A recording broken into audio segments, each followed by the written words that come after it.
Amém, irmãos? Espero que os irmãos estejam bem, em paz. Vamos estar abrindo nossas Bíblias, 1 Samuel capítulo 7. 1 Samuel 7 diz assim: Então vieram os homens de Quiriate Jearim e levaram a arca do Senhor e a trouxeram à casa de Abinadab, no outeiro, e consagraram a Eleazar, seu filho, para que guardasse a arca do Senhor. Até aqui. Vamos orar. Senhor, nós te agradecemos pela tua palavra, oramos em nome de Jesus pedindo que o Senhor venha nos dando discernimento, sabedoria, que possamos estar aprendendo de ti nessa noite e que eu possa transmitir a palavra de maneira bíblica. Vem com o teu poder edificando tua igreja, Senhor. Em nome de Jesus, amém. Amém, irmãos? Só para estar relembrando, veja, no último capítulo, os filisteus tiveram uma série de problemas nas 5 principais cidades e nas redondezas. Pessoas começaram a morrer, pessoas começaram a ter tumores. E aí o que acontece? Eles, num concílio, consultando os sábios, eles entenderam que tinham que devolver a arca. Colocaram num carro de bois, com 2 vacas com crias, colocaram junto numa urna 5 imagens dos tumores em ouro e 5 imagens dos ratos, que provavelmente era quem transmitia a praga, em ouro. Retiraram os bezerros das vacas e as vacas tomaram o caminho de Israel. E quando eles chegaram em Israel, na região de Bet-Semes, o que aconteceu? Os homens de Bet-Semes receberam a arca, racharam o carro de boi e ofereceram as vacas queimadas em holocausto. Só que aí eles cometem uma imprudência, eles resolvem, por curiosidade, olhar dentro da arca. A Bíblia fala que 50.070 homens morreram. Aí eu expliquei que esse número 50.000, provavelmente no hebraico vai estar falando em 5.000 homens mais 70. Entendeu? Por quê? Porque os números no Antigo Testamento são problemáticos. Tem que ter muita cautela no hebraico dos números, por causa dos copistas, tudo isso. Mas veja, isso até nem é tão relevante. Quando a gente vê o número 70, o número 70 também sugere algo completo. Porque ele é um multiplicador do 7. 7 na Bíblia fala da completude de Deus. Então o que nós temos que entender é o seguinte, é o princípio que está envolvido. E o princípio qual que é? Eles fizeram algo que não podiam fazer. E Deus fulminou eles. Isso nos leva a pensar a maneira que eu me aproximo do Senhor na minha vida cristã. E aí o que acontece? Os homens de Bet-Semes chamaram os homens de Quiriate Jearim para retirar a arca. E aí a arca chega na casa de Abinadab, num outeiro, um lugar mais alto. E eles, primeira coisa que eles fazem, eles separam Eleazar para sacerdote. Veja, Abinadab era levita e seu filho era levita. A arca, seguindo o rumo dela, na verdade ela está indo sentido Jerusalém. Mas não pelo caminho mais direto, ela está indo por um outro caminho. Veja, no livro de Samuel, nós percebemos os processos de Deus. Por exemplo, Eli foi juiz por 40 anos. Foi um bom juiz? Sim. Como juiz, Eli fez o seu trabalho. Só que no lugar dele entram seus 2 filhos. Numa sucessão por descendência, coisa que no livro de Juízes nunca aconteceu. Se fôssemos nós, o que faríamos? Imediatamente retiraríamos Rofini e Finés e colocaríamos um outro juiz. Mas olha os processos de Deus. Deus usa uma família, o nome do pai era Eucana, o nome da mãe dele era Ana, e havia uma rival chamada Penina. E aí, miraculosamente, Deus abre a madre de Ana, e Samuel é gerado. Aí olha que interessante, Samuel é consagrado E ele passa um determinado número de anos até assumir como principal juiz em Israel. Isso mostra o quê? Que embora Deus tenha poder para agir de forma instantânea e imediata, ele nem sempre o faz. Normalmente, pela regra que nós vemos na Bíblia, Deus é um Deus de processos. E nessa sucessão é muito interessante. O próprio retorno da arca, que no final, lá nos dias do rei Davi, vai culminar em Jerusalém, foi um processo relativamente longo. Isso nos ensina o quê? A saber aguardar. Existem coisas que Deus vai fazer na nossa vida, mas que Ele não vai fazer hoje. Ele vai fazer no tempo dele. E o que nós temos que aprender? Nós temos que aprender a segurar a nossa onda, ficarmos tranquilos e sabermos que Deus está no controle da nossa vida. Esse mesmo processo está acontecendo na arca. Amém? Isso vai ser uma marca no livro de Juízes.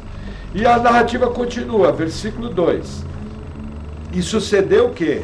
Desde aquele dia, a arca ficou em Kiriat Jearim. E tantos dias se passaram que até chegaram 20 anos. E lamentava toda a casa de Israel pelo Senhor. O que aconteceu, gente? O tabernáculo provavelmente foi destruído.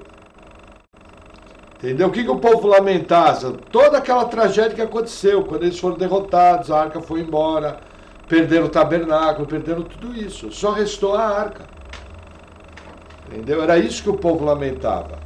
Mas aí o que o Senhor faz? Versículo 3. Então falou Samuel a toda a casa de Israel, dizendo: se com todo o vosso coração vos converterdes ao Senhor, tirai dentre vós os deuses estranhos e os astarotes, e preparai o vosso coração ao Senhor, e servi a Ele só, e vos livrará da mão dos filisteus. Então os filhos de Israel tiraram dentre si os Baalins e os Astarotes, e serviram só ao Senhor.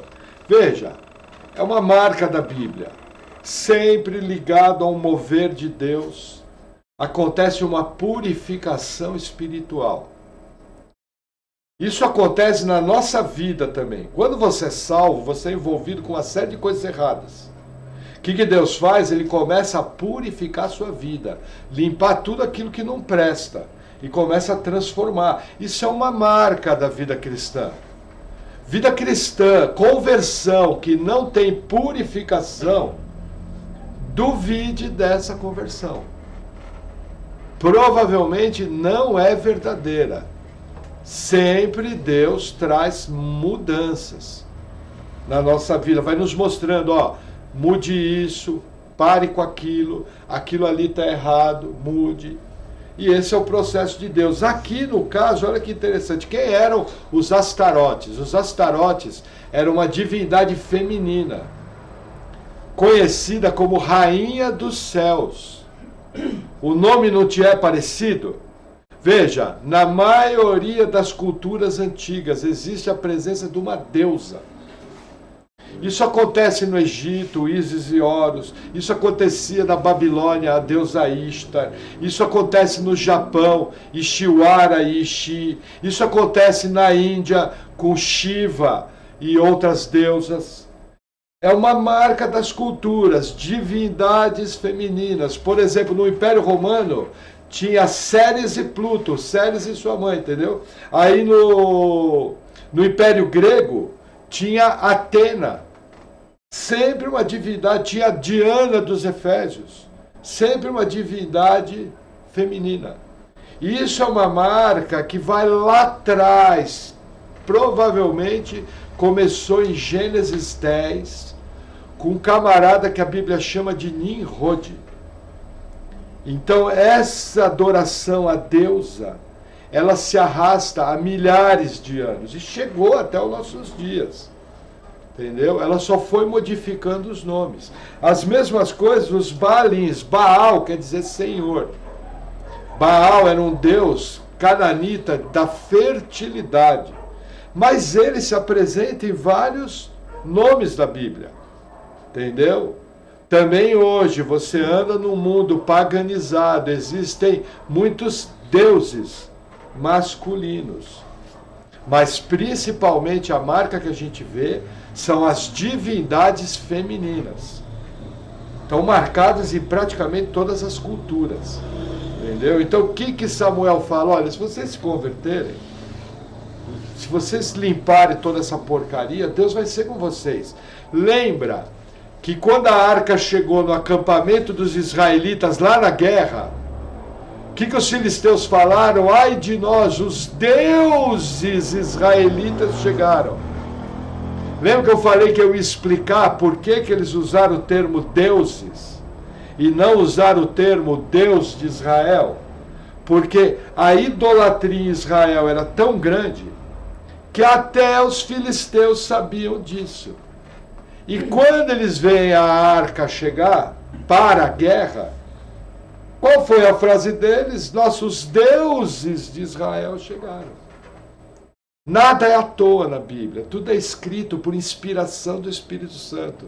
Se lá atrás estava deuses, 2 capítulos à frente, 3 capítulos à frente, Deus mostra que Israel estava envolvida com a idolatria. Por isso que aconteceu tudo de errado. O povo se corrompeu profundamente.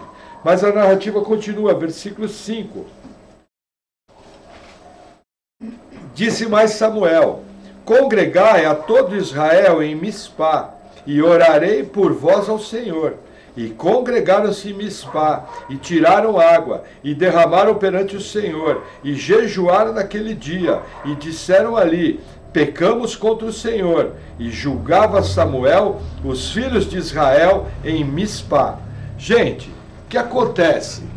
O derramar água aqui é oferecer uma libação, oferecer uma oferta. Mas o ponto aqui não é oferta. O ponto aqui é a confissão de pecado. Marca de um agir de Deus. O agir de Deus sempre vai ser marcado por arrependimento e confissão de pecados. Se você quer saber se Deus está agindo no meio, você vai encontrar um povo que, ao identificar seu pecado, se arrepende, confessa e abandona. Se você quer saber se Deus está movendo na sua vida, perceba a que nível está o seu arrependimento e confissão de pecados a Deus. Isso é uma marca certeira sobre o mover de Deus na sua vida. É o que está acontecendo aqui e se repete até hoje nos dias do Novo Testamento. Lembra João Batista? Arrependei-vos, raça de víboras, porque é chegado o reino dos céus. E a narrativa continua, versículo 7. Ouvindo, pois, os filisteus que os filhos de Israel estavam congregados em Mispá, subiram os maiorais dos filisteus contra Israel. E o que ouvindo os filhos de Israel, temeram por causa dos filisteus. Por isso, disseram os filhos de Israel a Samuel: não cesses de clamar ao Senhor, nosso Deus, por nós, para que nos livre da mão dos filisteus. Então tomou Samuel um cordeiro de mama e sacrificou-o inteiro em holocausto ao Senhor. E clamou Samuel ao Senhor por Israel, e o Senhor lhe deu ouvidos. Vamos fazer uma pausa aqui. Olha que interessante, o povo estava tão distante de Deus que eles pediram para Samuel orar por eles.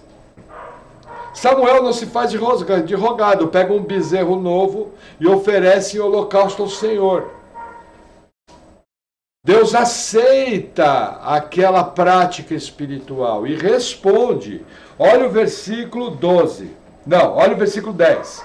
E sucedeu que, estando Samuel sacrificando o holocausto, os filisteus chegaram à peleja contra Israel, e trovejou o Senhor aquele dia com grande estrondo sobre os filisteus, e os confundiu de tal modo que foram derrotados diante dos filhos de Israel. E os homens de Israel saíram de Mispá e perseguiram os filisteus, e os feriram até abaixo de Bet-car. Olha que interessante. Lembra que eu falei que na outra guerra com os filisteus, quando os israelitas gritaram, a terra tremeu? que aquilo tinha sido algo humano, porque não havia indício no texto. Existe a palavra indício em espanhol? O que acontece aqui, o texto é claro.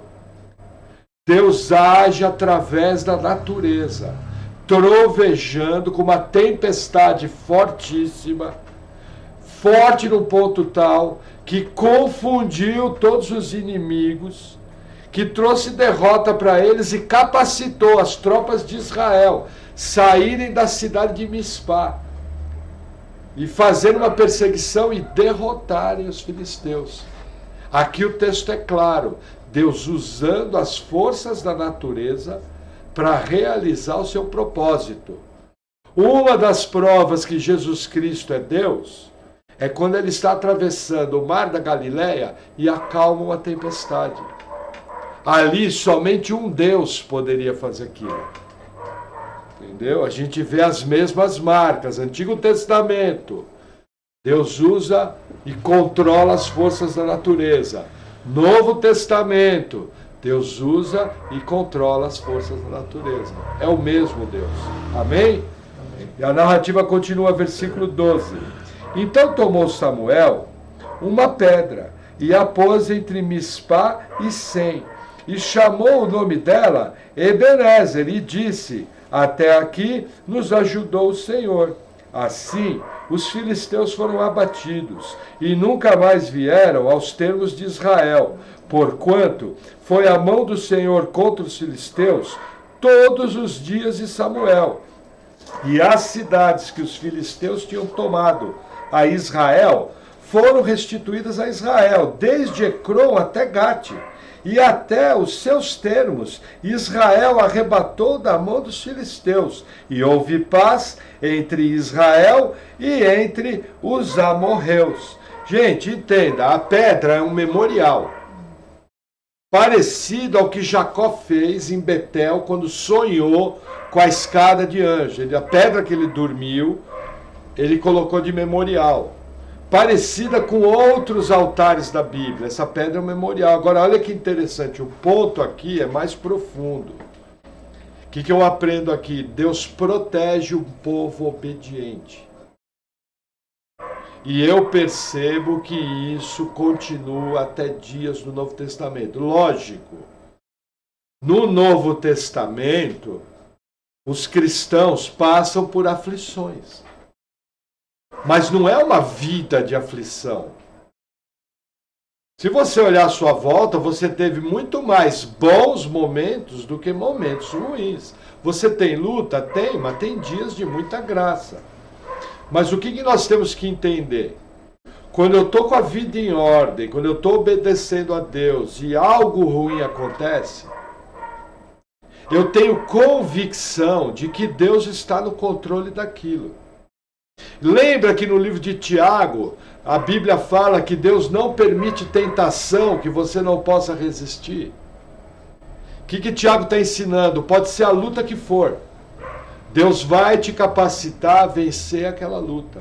E eu estou falando isso com uma maior tranquilidade. Não tem nada a ver com o evangelho da prosperidade, não tem nada a ver com triunfalismo, tem nada a ver com isso. Estou falando de Bíblia. Entendeu? Tiago, irmão de Jesus, nos ensina que Deus nunca vai mandar uma luta maior do que a gente pode suportar. Agora, isso vem do quê? De uma vida obediente. Qual é a vantagem das lutas? Nas lutas eu aprendo o que em época de festa era impossível. Olhe para a sua vida e veja quem você era antes dos momentos ruins e quem você se tornou depois de superar os momentos ruins. Você se tornou outra pessoa. Seus conteúdos foram mudados. Agora, aqui no Antigo Testamento, era uma regra mais dura. Eu tenho que lembrar que aqui é outra aliança. Essa aliança aqui não vale mais. Só o princípio que ela envolve. Entendeu? Essa aliança aqui foi feita diante do Monte Ebal e diante do Monte Gerizim. onde Deuteronômio 28 mostra 14 versículos falando de bênção, e depois do versículo 15 em diante, acho que até o 62, falando de maldições. Essa é a lei de Moisés, engessada. Se obedeceres, essas bênçãos acontecem. Se desobedecer, essas maldições te alcançam. Agora, o princípio envolvido na lei é preservado. Aí eu chego no Novo Testamento naquele jargão de crente, né? Quando o crente desobedece, algo ruim acontece. Mas veja, no Novo Testamento, já não é uma regra. Olha na sua vida quantas vezes você desobedeceu e Deus não te amassou da maneira que você devia ser amassado. Eu mesmo olho para trás e falo, nossa Deus, foi tua bondade. Que eu merecia um tapão na orelha, bem dado. Isso é na vida de todo mundo. Por quê? O mesmo Tiago, irmão do Senhor, nos ensina, a misericórdia triunfa sobre o juízo. Agora, de acordo com o propósito de Deus, Deus aperta. Entendeu? O que eu quero que vocês entendam é o seguinte. Aqui é a antiga aliança, lei de Moisés. Não vale mais. Agora nós estamos na nova aliança. Entendeu? Nós estamos vivendo esses dias. A nova aliança aconteceu plenamente agora? Não. Ainda tem muita coisa da nova aliança para se cumprir. Principalmente em relação ao povo de Israel. Mas nós, segundo o livro de Hebreus, já somos salvos, alcançados pelos efeitos dessa nova aliança. Ela vai se cumprir plenamente lá no futuro. Mas hoje eu já experimento dela. Lembra que Jesus falou? Esse é o cálice da nova aliança. É o sangue que é derramado por vós. Entenderam? Então aqui, quando você olha Deus protegendo, é Deus protegendo 100%. Porque a aliança é de Moisés. Tudo que aconteceu até aqui de ruim, aconteceu por quê? Aliança de Moisés, desobediência. Qual é o problema? O que você precisa fugir? Várias vezes você vai ouvir irmãos querendo pegar promessas do Antigo Testamento e dizer que elas valem para você hoje. Não valem. Não entra nisso. Por quê? O Antigo Testamento, o sacerdócio é da tribo de Levi. O Novo Testamento, o sacerdócio é Jesus Cristo, da tribo de Judá. Mudou o sacerdócio, mudou o regime da lei. Gente, isso tem que ser muito claro. Infelizmente, tem um monte de irmãos nossos queridos crendo em promessa que Jesus nunca fez. E isso é terrível, porque traz decepção, traz mágoa, a pessoa se sente enganada. Então, quando você estiver em contato com o Antigo Testamento, tenta entender o princípio que está envolvido. Princípios lindos aqui, ó, limpar de idolatria, confissão de pecado, arrependimento, obediência a Deus. O que o Novo Testamento ensina? Arrependimento, obediência, confissão de pecado, limpeza espiritual, percebe? O princípio está preservado. Eu só não posso pegar como uma regra fixa e trazer para os dias do Novo Testamento. Amém? Mas vamos seguir na nossa leitura. Versículo 15. E Samuel julgou a Israel todos os dias da sua vida, e ia de ano em ano, e rodeava a Betel, e a Gilgal, e a Mispá, e julgava Israel em todos aqueles lugares. Porém, voltava a Ramá, porque estava ali a sua casa, e ali julgava Israel, e edificou ali um altar ao Senhor. Olha que tempo diferente. Samuel tinha um juizado itinerante, só que a sede dele era na sua casa em Ramá. Veja que interessante, só que a arca estava em Kiriat Jearim. Não era Samuel que cuidava da arca. Quem cuidava da arca era Eleazar, filho de Abinadab. Mas o juiz, o responsável espiritual, o camarada que ditava as regras, era Samuel. Entendeu? Ele também era levita? Também era levita. Da região de Efraim. Mas o que eu quero mostrar é que você percebe a atuação de Israel muito mais, de Samuel muito mais ampla que um simples levita. Ele era juiz. Entenderam? Ele dava todas as orientações, julgava as causas civis. E também exercia o papel de sacerdote, como ele sacrificava. E também exercia o papel de profeta, como falando ao povo aquilo que Deus queria comunicar. Essa frase que ele fala, olha, se vocês se santificarem, se vocês limparem os baalinhos, os astarotes, isso é profeta. É uma mensagem de edificação para o povo. Vale hoje? Perfeito! O dom de profecia no Novo Testamento é para exortar, redarguir, consolar. Percebe? O preceito mantido. Só que Samuel era infalível. Nós não. Porque Samuel é o profeta dos moldes da antiga aliança. Nos dias da nova aliança existe o dom da profecia que necessita ser julgado. Pequenas diferenças. Entenderam? Mas vamos seguir. Capítulo 8, versículo 1 de 1 Samuel. E sucedeu que, tendo Samuel envelhecido, constituiu a seus filhos por juízes sobre Israel. E o nome do seu filho primogênito era Joel, e o nome do seu segundo, Abia. E foram juízes em Berseba.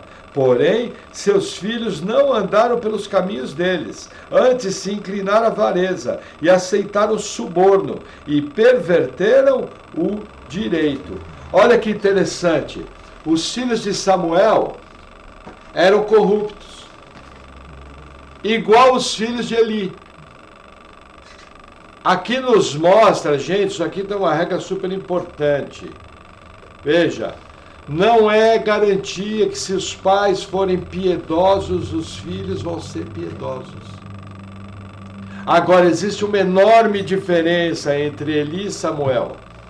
No caso de Eli, a Bíblia é clara, ó, você falhou.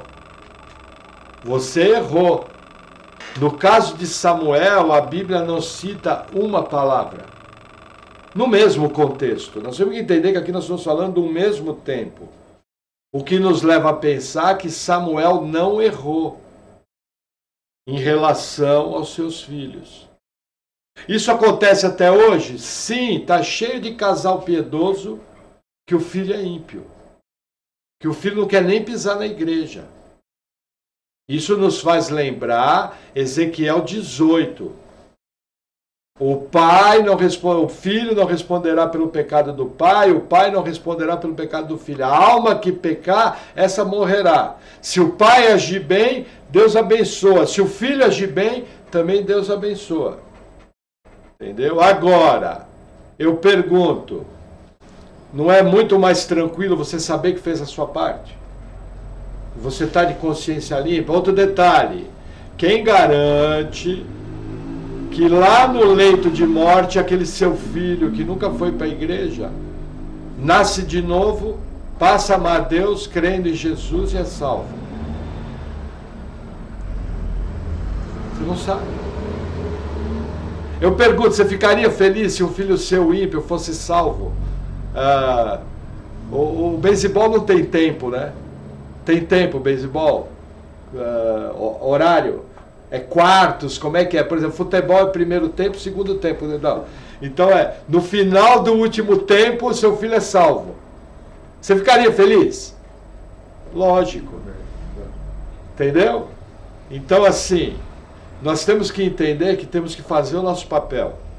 Existem princípios da Bíblia que mostram que, em geral, quando eu ensino um filho nos caminhos do Senhor, ele permanece. Agora, eu tenho que entender o seguinte, não é uma regra fixa.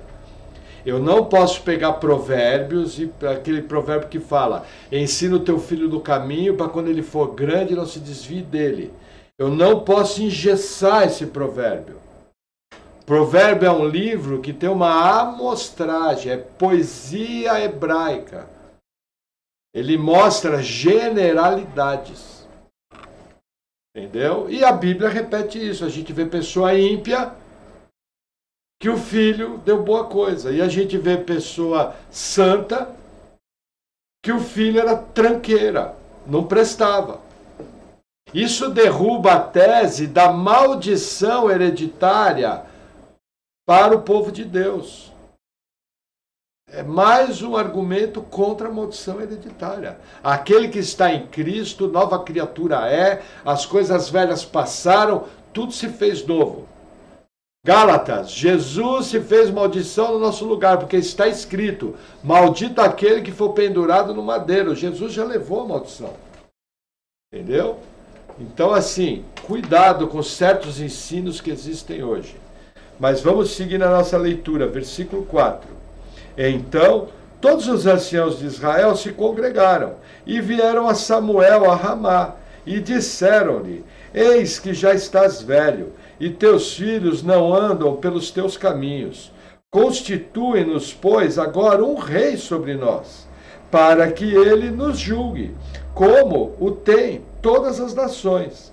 Porém, essa palavra pareceu mal aos olhos de Samuel, quando disseram, dá-nos um rei, para que nos julgue. E Samuel orou ao Senhor. Olha que interessante. Aqui, Israel vivia o que nós chamamos de teocracia. Teo é Deus, cracia é governo, era um governo de Deus. Como que Deus exercia a teocracia? Através dos juízes. Como que Deus resolvia o problema de juízes ímpios? A Bíblia mostra, levantando um juiz conforme o seu coração. Qual foi, provavelmente, o erro de Samuel? Nenhum juiz deixou filho como de Deus em nenhum momento, dentro do juizado. Colocou um filho para suceder o pai. Tanto Eli como Samuel cometeram esse erro. E a atitude dos filhos mostra que Deus não aprovou aquilo. Tanto é que entregou os filhos de Samuel ao próprio coração, eles começaram a aceitar corrupção, começaram a torcer o direito. O que o povo tinha que ter feito aqui? Deveria ter lembrado que nos dias de Eli, Deus, através do seu processo, levantou Samuel. E eliminou Hofni e Finéias. O que o povo faz aqui? Mentalidade mundana. Nós queremos um rei que nem os povos à nossa volta têm.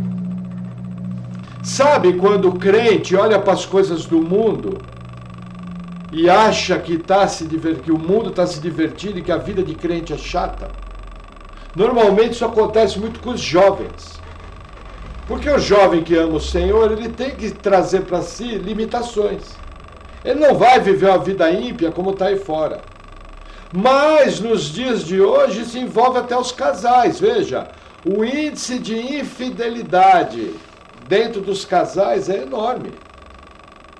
Entendeu? O que impede o jovem de ter relação sexual com alguém sem ser casado é o mesmo Espírito Santo que impede um casado de não ter relação sexual, de não trair sua esposa. Entende?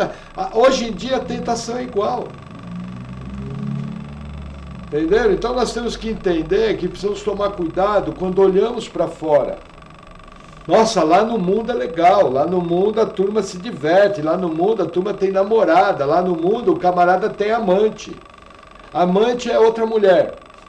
Entendeu? A mulher fora do casamento. Não, lá no mundo as mulheres não são bobas. Além delas não obedecerem o marido, elas ainda têm 2, 3 namorados fora do casamento. Vocês sabem que isso hoje em dia é muito comum. Vocês sabem disso. Hoje em dia mulheres e homens traem num nível assustador. Cometem adultério num nível assustador. Entendeu? Então o que Israel está fazendo aqui? Está olhando para o mundo e se sentindo seduzido pelos atrativos do mundo. Os países em volta não viviam uma teocracia. Era um reinado. Agora olha que interessante o comportamento de Samuel. Samuel ouviu, não gostou. Samuel sabia que aquilo estava errado.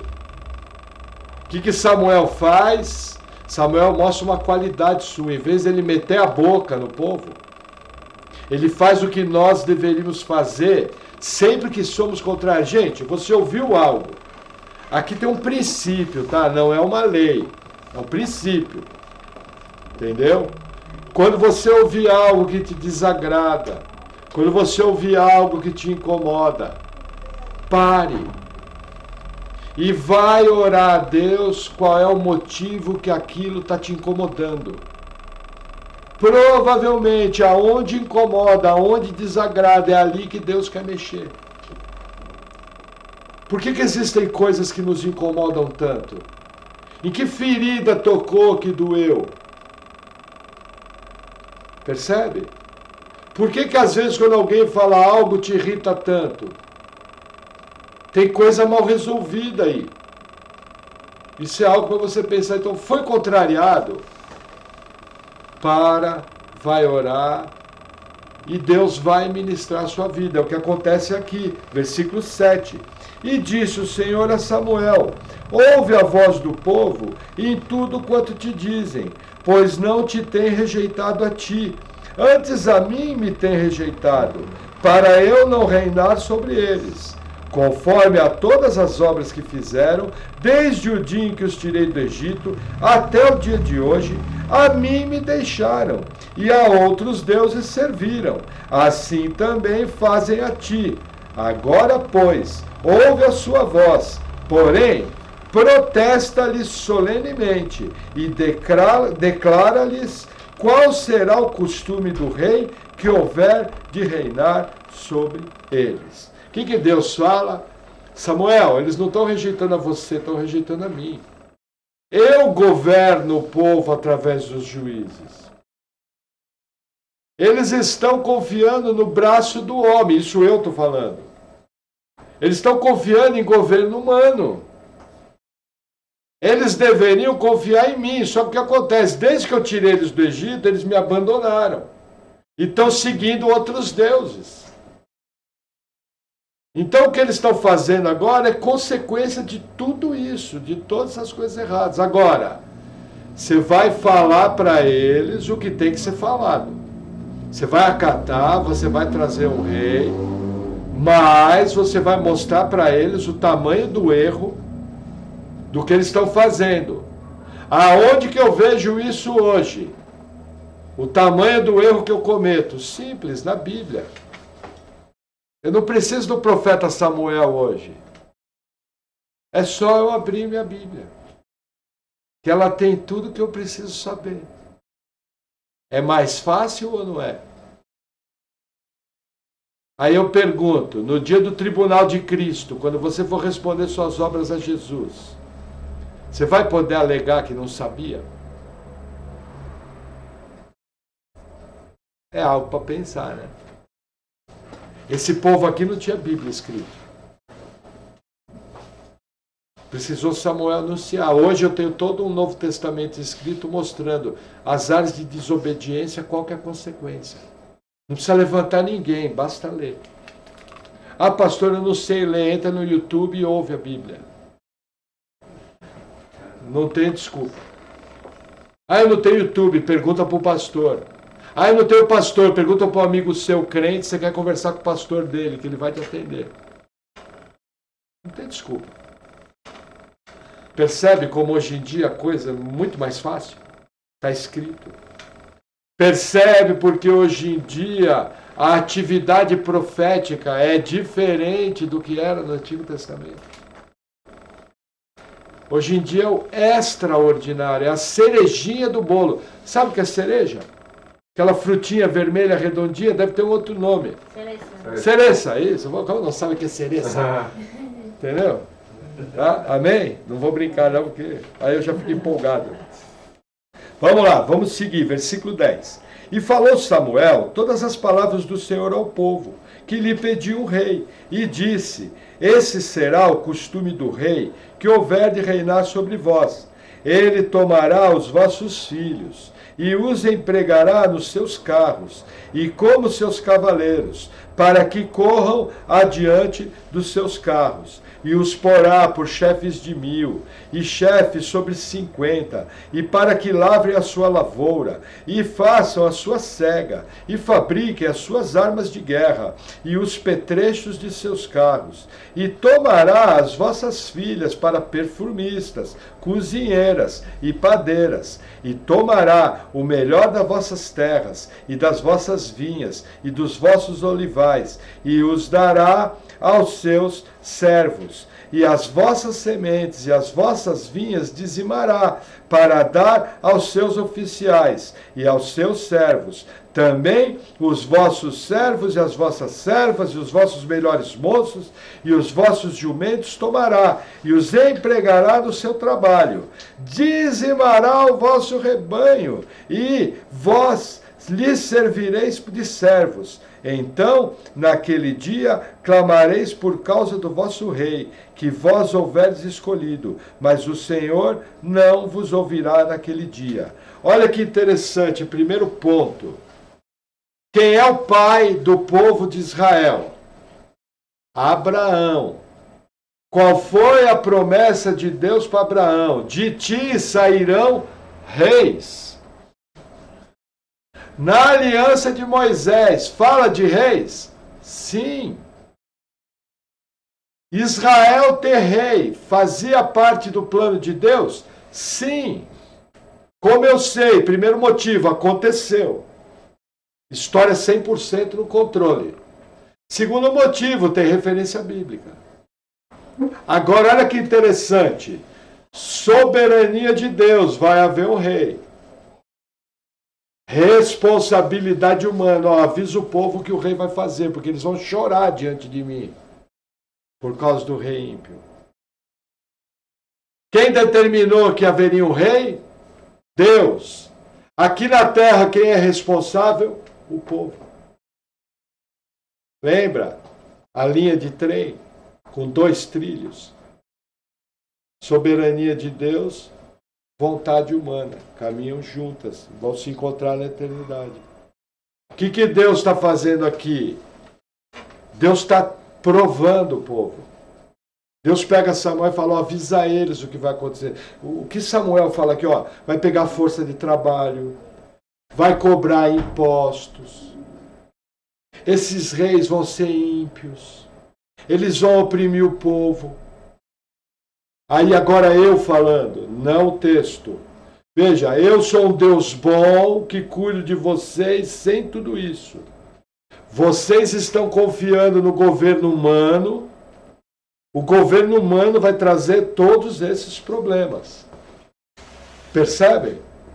Deus está advertindo o povo para não dizer que não sabia. Por exemplo, isso acontece hoje em dia? Sim, dias do Novo Testamento. Livro de Hebreus. Não faça como o hábito de alguns que deixam de congregar. O que acontece hoje em dia com quem deixa de congregar? Se arrebenta. Ah, não se arrebentou, não era filho. Porque Deus só disciplina filho. Se você está desobedecendo e não está sendo disciplinado, você nunca foi filho. Na verdade, você é filho do diabo, carregador de Bíblia, cantador de hino. Mas é filho do diabo. Porque se você desobedecer a Bíblia, você vai ser disciplinado. Porque Deus é pai, é um pai que ama os filhos e nos disciplina. Entendeu? Então aqui, Deus está mostrando, olha, vocês estão confiando no braço forte do homem. Vocês vão pagar imposto, a força de trabalho de vocês, as sementes, tudo que tem. Esse rei tem toda uma organização administrativa que antes não tinha. Como é que funcionava no juizado? Olha, todo mundo vamos congregar em Mispá. Quem está chamando? Samuel, o juiz. O que a turma faz? Pegava sua arma e ia para Mispá. O que eles fizeram? Clamaram a Deus, Samuel sacrificou. Deus moveu no sobrenatural, eles foram lá derrotar os filisteus. Não tinha exército, não tinha general, não tinha organização, não tinha carro de guerra, não tinha fabricação de armas. Prova disso que quando o rei Saul assume o poder, não tinha nem palácio. O rei Saul errou muito. Mas o rei Saul foi um administrador competente. Nós vamos falar disso. Ele criou toda estrutura de governo em Israel.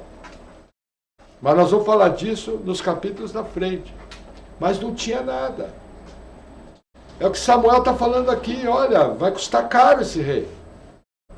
Vai ser dispendioso. Agora, olha o que o povo fala. Versículo 19. Porém o povo não quis ouvir a voz de Samuel e disseram: não, mas haverá sobre nós um rei, e nós também seremos como todas as outras nações, e o nosso rei nos julgará, e sairá diante de nós, e fará as nossas guerras. Ouvindo, pois, Samuel todas as palavras do povo, as repetiu aos ouvidos do Senhor. Então o Senhor disse a Samuel: dá ouvidos à sua voz e constitui-lhes rei. Então Samuel disse aos homens de Israel: volte cada um à sua cidade. O que acontece? Deus atende o pedido do povo. Entendeu? E consente num rei. Entendeu? O que a gente percebe aqui? Talvez a pior coisa que pode acontecer na Bíblia. Pior coisa. Quando Deus nos entrega aos nossos próprios desejos. E aqui começa uma das principais aplicações do capítulo. Veja, quantas vezes na nossa vida nós queremos porque queremos fazer alguma coisa. E não dá certo, mas eu insisto. E na base da pancada, tem a palavra pancada? Paulada serve, para entender. Na base da truculência tem. Na base da luta. Entendeu? A pessoa vai e faz. E quebra a cara. Se arrebenta. Entendeu? O que Deus fez? Entregou ela ao próprio desejo. Gente, pior coisa que pode acontecer, isso vale até hoje. Pior coisa que pode acontecer é Deus nos entregar nossos próprios desejos. Que a gente possa andar com temor diante de Deus. Eu tenho falado muito em temor, sabe? Reverência, cautela, humildade, entendeu? Não, ora a Deus, não me entrega, nossos pensamentos, nosso coração é desesperadamente corrupto. A nossa justiça é como trapos de imundícia. Eu já vi pessoas que fizeram o que fizeram. Que a gente percebe que Deus entregou ela ao próprio desejo. Quebrou a cara por 5 anos, 10 anos, 15 anos, e quando voltou arrebentado. Eu lembro de um caso de uma irmã, e essa irmã, como era jovem, ela tinha um ministério muito produtivo na igreja. E ela, sim, a gente se percebia na vida dela, que ela ia ser alguém que ia ser muito atuante na obra do Senhor. Ia ser uma obreira de mão cheia na igreja.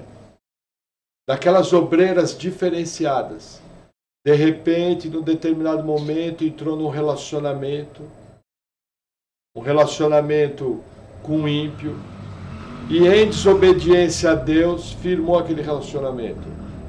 Acabou o ministério. Acabou.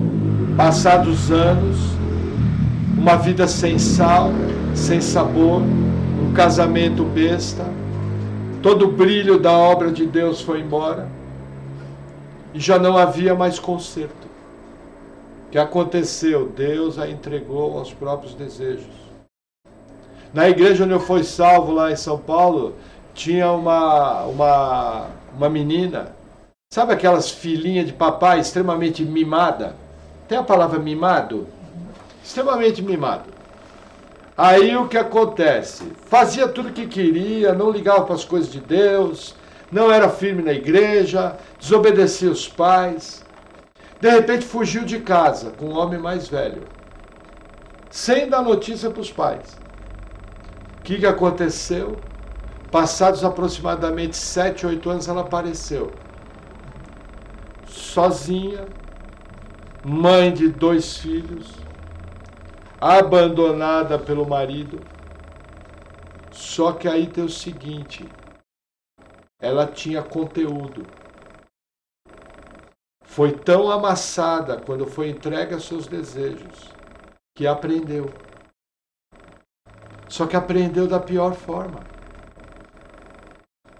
Precisava. É fácil para uma mulher criar 2 filhos sozinha. Entendeu? Só que aí o que acontece? Os mimos, a criancice, foi embora. Nós precisamos tomar cuidado para não nos tornarmos adultos infantis, caprichosos, que olhamos apenas para os nossos próprios desejos e por causa disso, por ser obstinado, tem a palavra obstinado? Por ser obstinado, por ser alguém que insiste, Deus me entrega o meu próprio desejo e eu arrebento com tudo. Aí eu sou obrigado a juntar todos os cacos, todos os pedaços e colar um por um para arrumar. Eu pergunto, um vaso que quebra, quando colado, fica igual? Ele pode se tornar um vaso. Se você usar uma boa cola, pode até pôr água dentro, mas nunca mais vai ser o mesmo vaso. Percebe que a pior coisa que pode acontecer é Deus nos entregar o próprio caminho. Está pensando em fazer algo, começou a ter empecilho, pare. A providência de Deus não está deixando. Deus, através da sua providência, está obstruindo o caminho. O que você faz? Você para. Pode ver, quando as coisas são de Deus, elas fluem de uma maneira. Tudo correto, isso chama-se providência divina. Existe uma doutrina bíblica, não muito conhecida nos dias de hoje, que é a doutrina da providência divina. Extremamente importante, porque ela vem da doutrina da soberania de Deus. Uma está ligada à outra. Se eu creio num Deus soberano, qual é a consequência dessa crença? Que todas as coisas estão no controle de Deus, 100%. Nada na mão do diabo. Aí entra a doutrina da providência. Então, cuidado. Mantenha cuidado. O que mais eu aprendo aqui que eu achei muito interessante? Veja, essa questão da oração, vou repetir. Teve oposição, teve coisa que não está te agradando, incomodou, para, fecha a boca e vai orar, para depois agir. Gente, Samuel, juiz, para mim, na minha opinião, Samuel é o principal juiz. Entendeu? Principal, de longe. Entendeu? Ele ouviu que não gostou, ele sabia que aquilo não estava de acordo com o coração de Deus.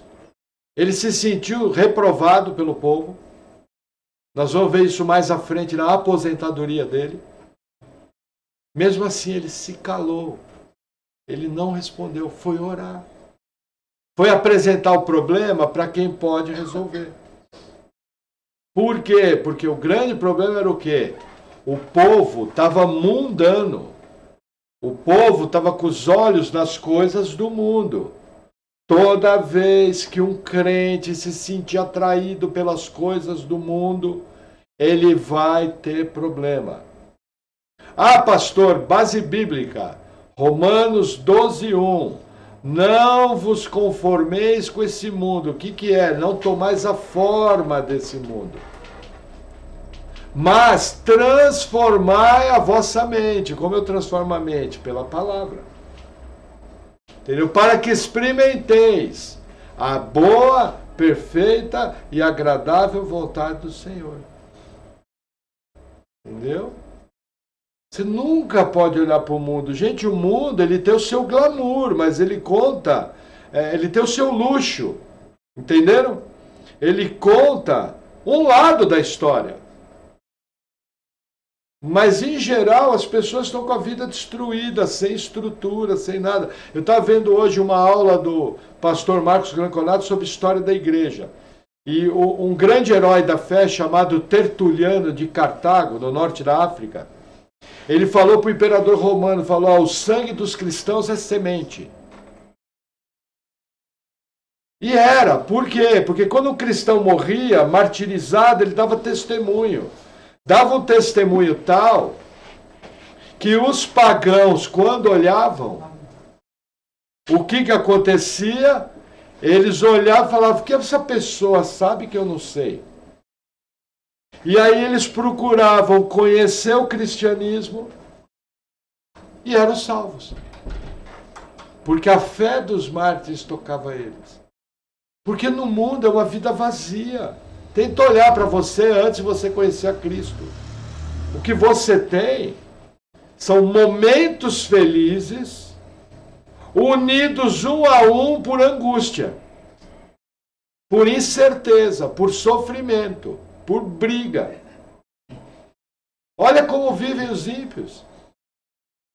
Entendeu? Veja a expectativa deles. Percebe? Essa semana eu perdi um tio, é um tio distante, que eu não tinha muito contato. Com 70 e poucos anos. Qual foi o nosso consolo? Morreu em Cristo. Jesus chamou, vou dar maior abraço nele quando ele me chamar. Agora imagina se morreu sem Cristo. Percebe? Então cuidado com essa questão de atrativo do mundo. É o que esse povo está fazendo. E sempre orando, relembrar que Deus nunca entregue você aos seus próprios pensamentos. A Bíblia fala que o nosso coração é corrupto. Quem já ouviu na igreja a frase seguinte, que para ouvir a direção de Deus, basta ouvir o seu coração. Quem já ouviu isso? Já ouviu, né, João? Lá na Venezuela já ouviram isso? Segue o seu coração. Eu pergunto, como é que você faz que a Bíblia fala que o nosso coração é corrompido? Em quem você vai confiar? Na frase do povo ou na Bíblia? Entendeu? Não, confia na paz do vosso coração. O meu coração é corrupto. A Bíblia ordena que eu não confie nele. A Bíblia fala para mim confiar nela, na palavra de Deus. Percebe o folclore evangélico, a superstição evangélica? Tem muito crente até hoje fazendo besteira porque segue o coração. Deixa eu explicar o que é o nosso coração. É um poço de lama. Tem lama na Venezuela? Barro. É barro que fala? Aqui no Brasil nós temos um sinônimo de barro que é lama. Ela é mais escura, mais molhada. Entendeu? O nosso coração é um poço de lama. A diferença é que o Espírito Santo veio habitar em nós e está limpando esse coração. E nós estamos sendo limpos pela palavra de Deus. Estamos tendo nossa mente transformada. Mas isso é um processo. Eu quero saber o que fazer? Consulta a Bíblia. Ela é fonte segura. Ah, estou com dúvida na Bíblia? Para que você tem pastor? Já falei, se o seu pastor não sabe te explicar a Bíblia, muda de igreja. Aquela igreja não serve. Entendeu? Função de pastor é te ensinar a Bíblia. Entendeu? E mostrar o caminho. Quem vive é você. Então não faça como o povo. Faça como Samuel. Vai orar, vai buscar a Bíblia, aguarde com calma. Que o Senhor vai guiar a sua vida. E que o resultado positivo vai vir. Por quê? Porque você obedeceu. Dessa maneira simples você vai colher os frutos. Amém? Amém. Vamos orar? Senhor, obrigado por tua palavra. A minha oração nessa noite, Senhor, pela minha vida e pela vida dos meus irmãos, é uma só. Que o Senhor jamais nos entregue ao nosso coração e aos nossos desejos, mas ao contrário, que em tudo nós sejamos prudentes, guiados pelo poder do Espírito Santo, manifestado na tua palavra. Que ela seja o nosso guia, que através dela nós possamos nos orientar na nossa vida diária. E que possamos também, Senhor, ter uma vida de oração a Ti, que possamos andar em temor e tremor diante de Ti. Senhor, obrigado por Tua palavra, obrigado pela Tua graça, e obrigado porque nós somos chamados Teus filhos. Livra-nos de todo mal, no nome de Jesus. Amém.